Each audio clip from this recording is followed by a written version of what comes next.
notre pré-Cleste, va verser 7 coupes de fureur sur pour punir ceux qui appartiennent Satan. Jéhovah Dieu va venger son peuple. Dans l'Apocalypse 2, au chapitre 19, lisons les 7 coupes de fureur déversent par le pré-Cleste. La première coupe de fureur. Ô Estelle verse. Lisons cela. J'entendis une voix forte qui venait du temple et disait aux 7 anges.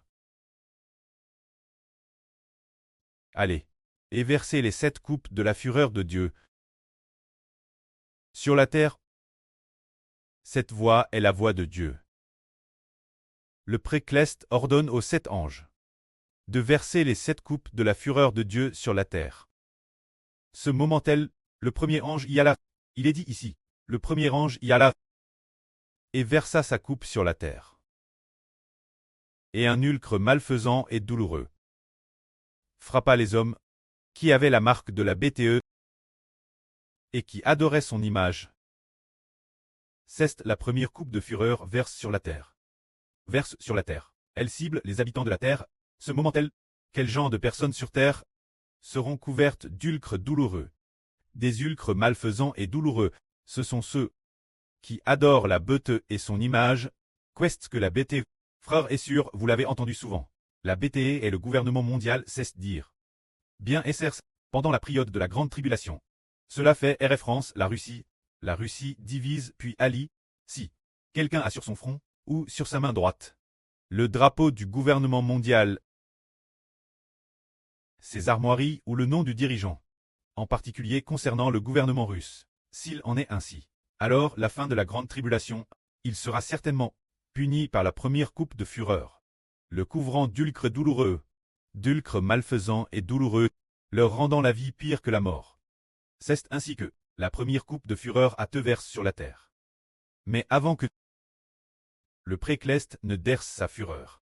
Pendant la Grande Tribulation, ces gens étaient très arrogants, persécutant sans cesse le peuple de Dieu, et proférant madame des paroles, pour attaquer Dieu, mais ensuite, quand la Grande Tribulation sera son comble, les enfants de Dieu, Dieu aura patient juste ce que tous ces enfants spirituels soient enlèvent au royaume des cieux, qu'ils les aient tous, eux-mêmes au royaume des cieux.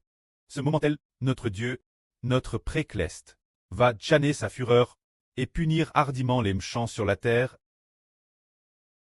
Comme nous venons de le dire, la première coupe de fureur est verse sur la terre. C'est la madame chose que lorsque les anges sonnent de la trompette. Les anges sonnent des 7 trompettes. Quand la première trompette retentit, Dieu punit la terre, et quand la première trompette retentit, que fait le pré-Cleste? La première coupe. Quand la première trompette retentit. C'est ce que fait le pré-Cleste. La première trompette. Frère Eschbert, cherche un peu. Quand la première trompette retentit, il y a de la grêle et du feu MLS de sang. Jette sur la terre. Un tiers de la terre fut BRL. Un tiers des arbres fut aussi BRL. Toute l'herbe verte fut brûle. Alors quand la première trompette a sonné, c'était pour frapper la terre. Et pourtant, la première coupe de fureur, la première des 7 coupes de fureur, quand elle a été déverse, a également frappé la terre. Seulement, quand la première trompette a sonné, c'était du feu qui descendait pour brûler la terre, faisant brûler un tiers de la terre par le feu. Mais quand la première coupe de fureur a été verse, c'était pour punir les hommes, faisant en sorte que les hommes sur la terre soient tous couverts d'ulcres malins, des ulcres douloureux et malfaisants, les faisant souffrir atrocement.